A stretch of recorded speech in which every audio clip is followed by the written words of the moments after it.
오늘 이 말씀을 가지고 열매 맺는 주님의 교회, 이런 제목으로 말씀을 나누기를 원합니다.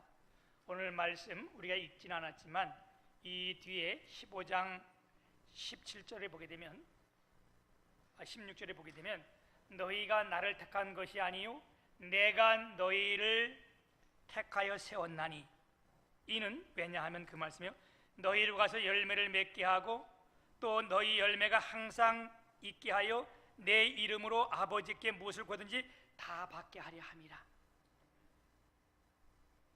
우리가 주님을 선택해서 여기 온 것 아니고 하나님께서 우리를 다 선택하여 하나님 자녀 삼으셨는데, 왜요? 왜 그랬대요? 너희로 가서 많은 열매를 맺게 하기 위하여. 할렐루야. 이제 오늘이 우리가 10월 넷째 주일, 주일은 마지막 주일이잖아요, 그렇죠? 그리고 다음 주면 11월이에요. 그리고 우리가 11월 달에는 추수감사절이 있는데 찬양제와 우리 새치명 축제를 함께 하기 때문에 이게 또한 교회적으로 큰 행사고, 이때에 우리가 잘 준비하여 아름다운 많은 열매 맺기를 주님의 이름으로 축복합니다. 그리고 그게 끝나면요 12월 1일부터 1월 9일까지 특별 40일 새벽 기도가 있어요. 우리가 육신적으로 참 힘들고 피곤하지만 영적으로는 우리를 다시 세우시고 주님이 부흥케 하는 귀한 시간인 줄 우리가 믿고, 이거 잘하여 또 내년에 하나님 주신 모든 축복을 다 받기를 축복합니다. 저는 하나님의 은혜 가운데, 또한 여러분들이 기도하는 가운데, 그 동선 노회에서는 부부 수련회가 아니고 수양회, 그 3박 5일 동안 라오스 잘 다녀왔습니다. 거기 가서 제가 이렇게 느끼는 것이 있는데, 이 라오스의 지역은 원래 이 이름은 명칭은 라오 인민민주주의 공화국이에요. 그래서 공산주의, 사회주의예요. 땅은 우리나라 남북 합친 것보다 조금 더 커요.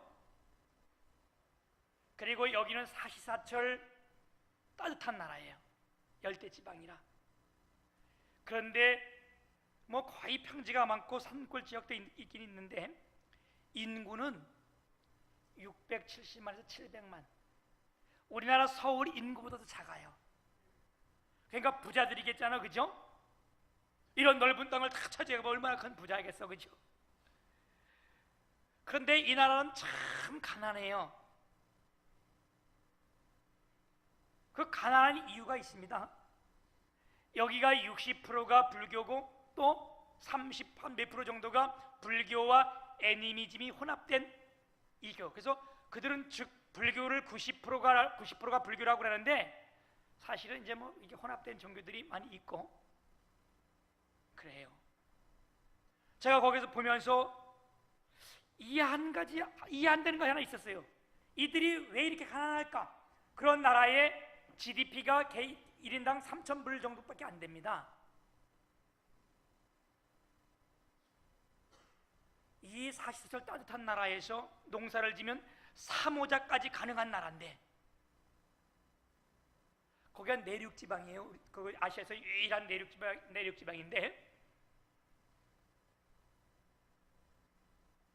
왜 그럴까? 제가 가서 첫날 머물렀던 호텔이 25층 호텔인데 그 나라에서 가장 높은 건물이에요, 그게. 그리고 그 다음 날부터는 4성급 호텔에 잤는데 4성급 호텔에 동화뱀이 딱 들어와서 막 천장에 기대니.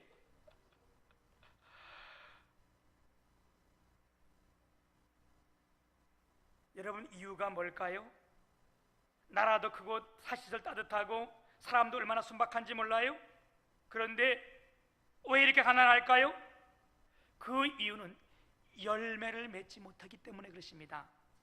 다른 말로 말한다면 하나님을 기쁘게 할 수 없고, 더 정확히 말한다면 하나님을 떠나 있기 때문에 그래요. 사회주의 나라에다가 90%가 넘게 불교인이니까 가는 곳마다 다 이 우상 이런 것밖에 없어요. 거기 가서 우리가 가는데 그 가이드가 아무것도 말도 안 했는데 그 사람은 우리가 이제 목사 부부인지 모르잖아요. 근데 가이드라면서 자기가 거기서 설명하면서 이렇게 설명을 해요. 여러분들은 잘 모르겠지만 내가 가이드를 하다 보니까 불교 국가는 다 가난합니다. 나는 하나님도 모르고 하나님 믿진 않지만 기독교 국가는 다 부자입니다. 그러고 있어요. 그게 왜? 하나님이 열매 맺게 하지 않으면 못 사는 거예요.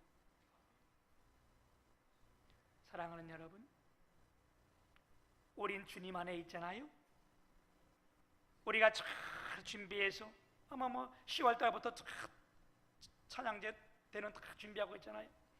우리 이 행사 때 잘 치러서 좋은 열매 많이 맺기를 축복합니다. 우리 성경 말씀에 보게 되면 마태복음 3장 10절에 보게 되면 이미 도끼가 나무 뿌리에 놓였으니 좋은 열매를 맺지 아니하는 나무는 찍어버리라. 찍어버리겠다 이렇게 말씀했고, 마태복음 7장 19절에는 아름다운 열매를 맺지 않는 나무는 찍어버리겠다고 말씀했고, 더 나아가면 마태복음 21장 19절 이하에 보게 되면 예수님께서 길을 가다가 무화과 나무를 보게 됩니다. 그런데 무화과 나무에 무화과 열매를 따려고 봤는데 나무는 무성한데 열매가 전혀 없어요. 그러니까 주님이 어떻게 그걸 보고 네가 영원토록 열매 맺지 못하리라 그랬더니 그 시점으로 인해서 나무가 뿌리채 다 말라 죽었다는 거예요. 이 말씀들은 무슨 말씀이에요? 하나님의 엄한 말씀뿐만 아니라 하나님께서 우리들에게 얼마나 열매를 간절히 원하는 것을 이 비유로 하여 보여주고 있습니다. 성경 말씀이 그렇잖아요, 그죠? 여러분, 우리의 성경 말씀을 볼 때에 제가 가끔 말씀드리지만 이 성경 말씀을 네 부분으로 구분한다면 창조, 그래서 창세기 1장 1절부터 창조가 나와요. 하나님이 이렇게 창조했다, 창조. 그 다음에 조금 더 가면 3장 이후에 보면 인간의 타락이 나옵니다. 창조, 타락. 타락했으니까 어떻게 해요? 죽을 수밖에 없잖아요.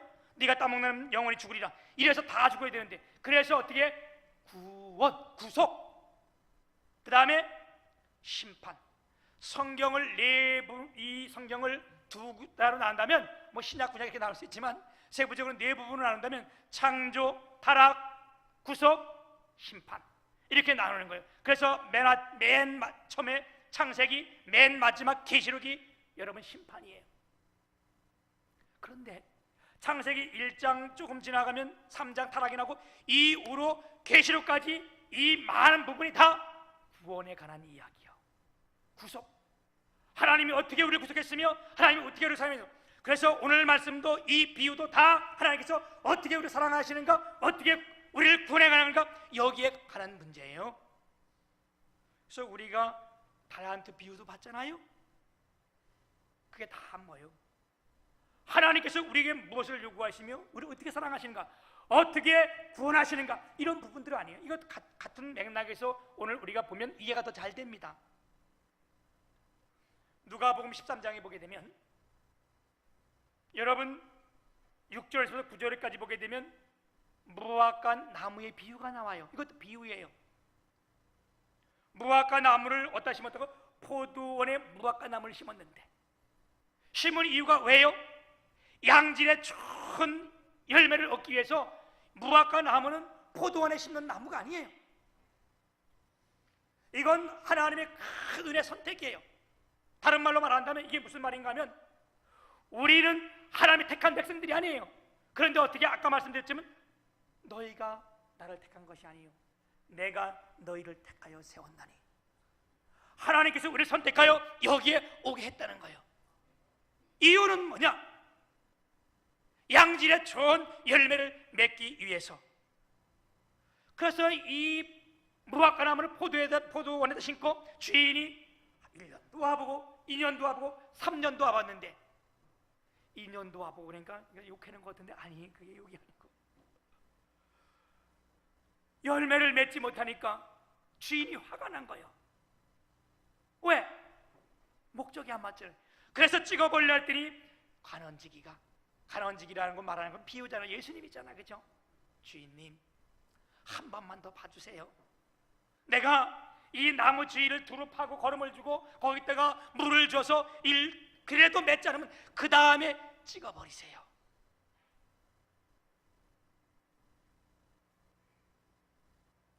마태복음이나 누가복음이나 구약이나 신약이나 사람이나 나무나 민족이나 나라도 동의한 거요. 뭐요? 열매 맺지 아니하면. 결론은 주님께서 어떻게 했는 거? 심판하시겠다는 거잖아요. 반드시 내가 찍어버리겠다. 그게 뭐예요? 심판하시겠다는 거예요. 오늘 말씀 2절에도 보면 물은 내게 붙어있어 열매를 맺지 아니하는 가지는 아버지께서 그것을 제거버리시고 열매를 맺지 아니하는 가지는 찍어버리시겠다는 말씀 아니에요, 그죠? 6절에도 보면 사람이 내 안에 거하지 아니하면 가지처럼 밖에 버리어 마르나니 사람이 이것들을 모아다가 불에 던져 사르느니라. 우리 주님이 간절히 원하는 것은 오늘 우리를 선택하여 하나님 백성 삼으시고 하나님 자녀 삼았는데 그분이 간절히 원하는 것은 뭐냐? 우리가 많은 열매 맺는 걸 원하시는 거예요.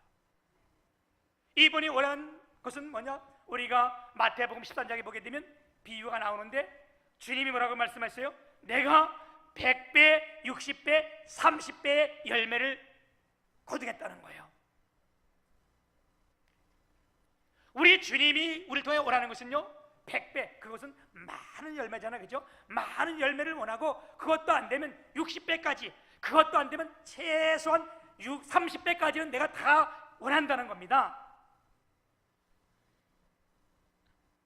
그런데 문제는 뭐냐? 주님이 이렇게 원하시는데 문제는 뭐냐면 어떻게 하면 우리가 이 열매를 잘 맺을 수 있느냐? 이게 문제 아니에요, 그죠? 우리가 열매를 많이 맺으면 내가 영광을 받는다 말씀 그랬잖아요. 너희가 열매를 많이 맺으면 내가 영광을 받을 것이요. 우리가 열매를 맺지 못하면 하나님의 영광이 안 되는데 어떻게 하면 열매를 많이 맺을까? 오늘 말씀을 통해서 제가 3가지로 말씀을 드릴 텐데요. 첫째는 우리가 많은 열매를 맺기 위해서 오늘 비유로 말한다면 가지가 포도나무에 붙어 있어야 된다는 거예요. 할렐루야. 다른 말로 말하면 뭐요? 예수 그리스도 안에 있어야 된다는 말씀입니다. 우리가 늘 아는 얘기 아니요? 물고기는 물에서 자유롭게 잘 사는 거예요. 하나님의 법칙이 물고기가 물을 떠나면 어떻게 돼? 죽게 돼 있어요. 이건 하나님의 법이에요, 법칙이에요. 물고기가 튼튼하고 잘나서 정말 이 물고기가 다른 물고기보다 힘이 세가지고 야, 나는 오늘부터 밖에 나가서 살아야지. 가을이 왔는데 단풍도 잘 들고 오늘 이게 비소리인가 본데 막 두두두 소리가 비도 오는데 얼마큼 나가 밖에 나가 살아봐야지. 그런데 물고기가 밖에 나왔다 그러면 물이 떠나는 순간 물고기에는 뭐요? 죽음입니다. 물을 떠나는 순간 물고기는 아무 열매도 맺을 수 없어요.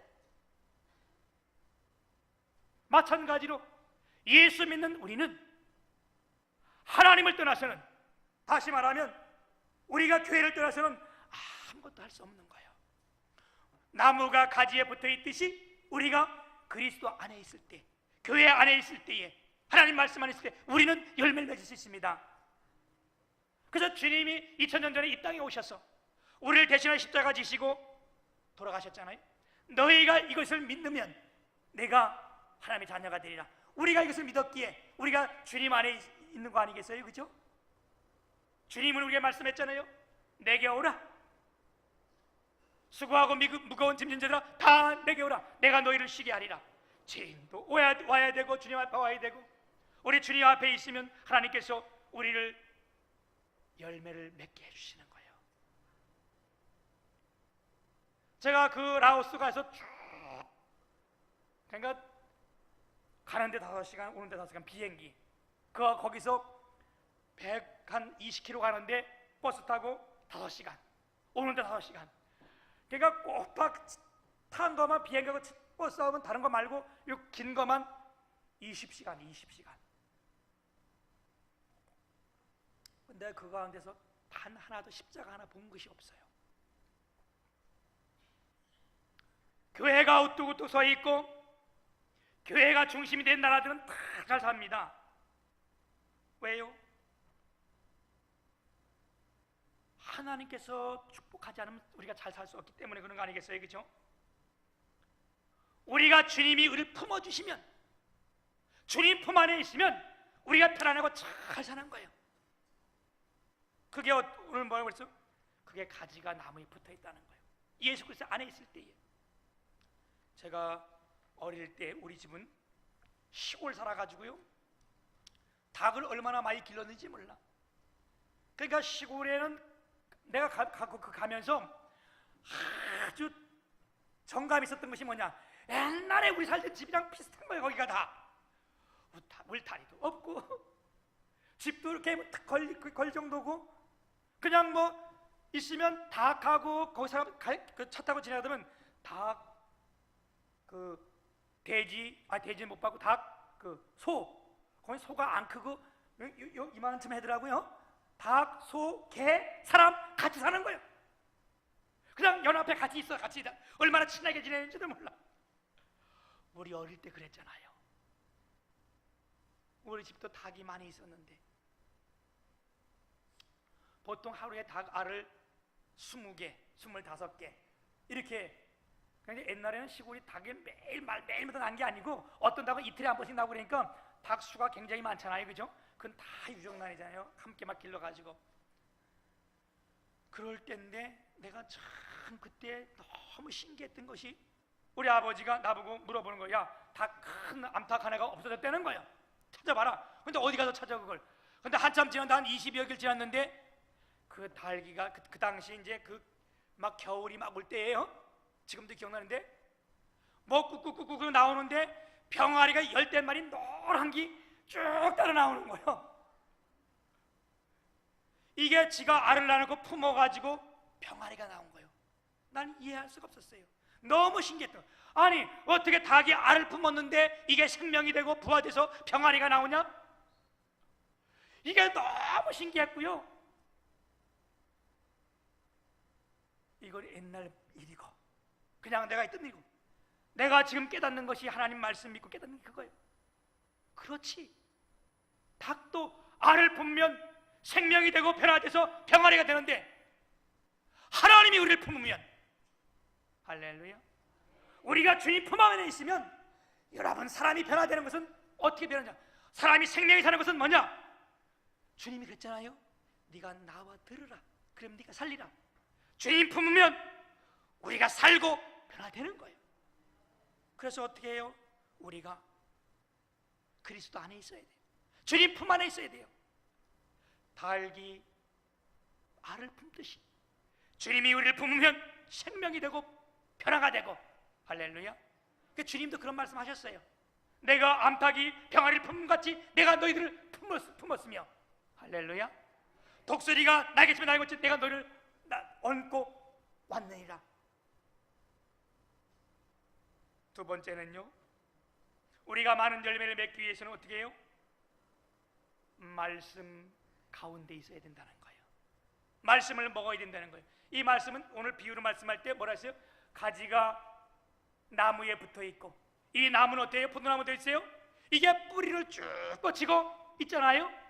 그 얘기는 마찬가지. 우리가 열매를 맺어, 그래야 나무가 열매를 맺어요. 그죠? 가지가 몸통에 붙어 있다고 열매 맺는 거 아니에요.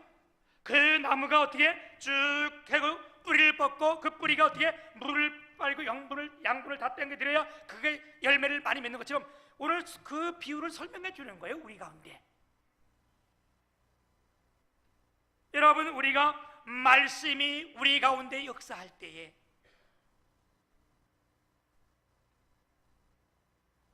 우리는 좋은 열매, 선한 열매를 많이 맺을 수 있습니다.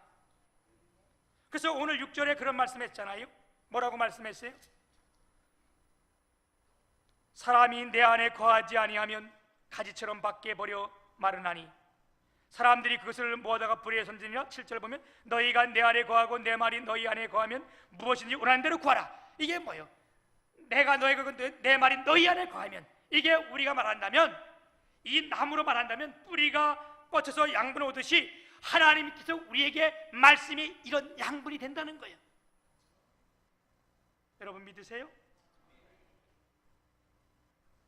그러면 어때요?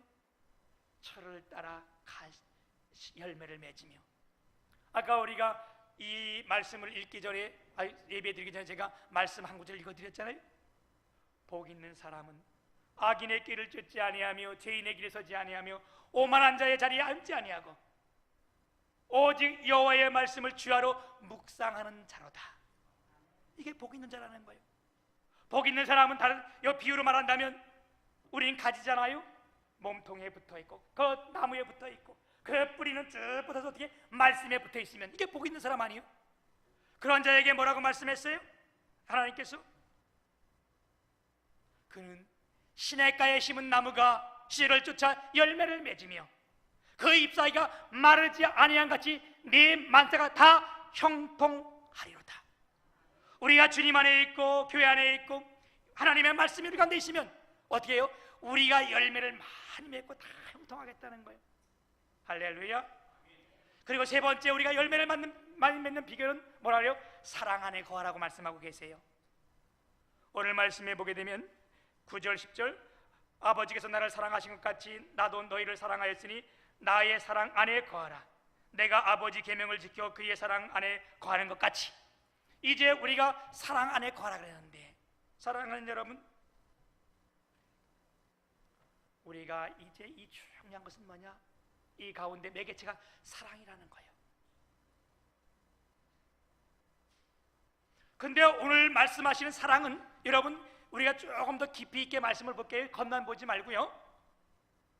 고린도전서 13장에 보면 사랑장이에요. 거기가 1절부터 보면 내가 사람의 방언과 천사의 말 할지라도 사랑이 없으면 울리는 꽹과리가 되고, 무슨 말이에요?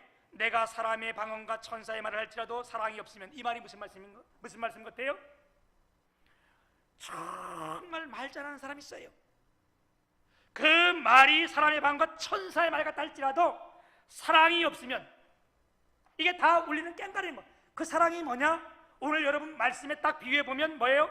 내가 아버지의 계명을 지켜 그의 사랑 안에 거하는 것 같이 사랑도 하나님 계명 안에 거하는 것이 사랑이라는 거예요. 너희가 아무리 말을 잘한다 할지라도 그 말이 말씀 안에 있지 않으면 그건 사랑 아니라는 거잖아요. 그리고 조금 더 가면 예언하는 능력이 있어 모든 비밀과 모든 지식을 알고 또 산을 옮기만 하는 모든 믿음이 있을지라도 사랑이 없으면, 이 말이 무슨 말씀입니까? 우리가 엄청난 지식을 가지고 모든 것을 다 알아요. 또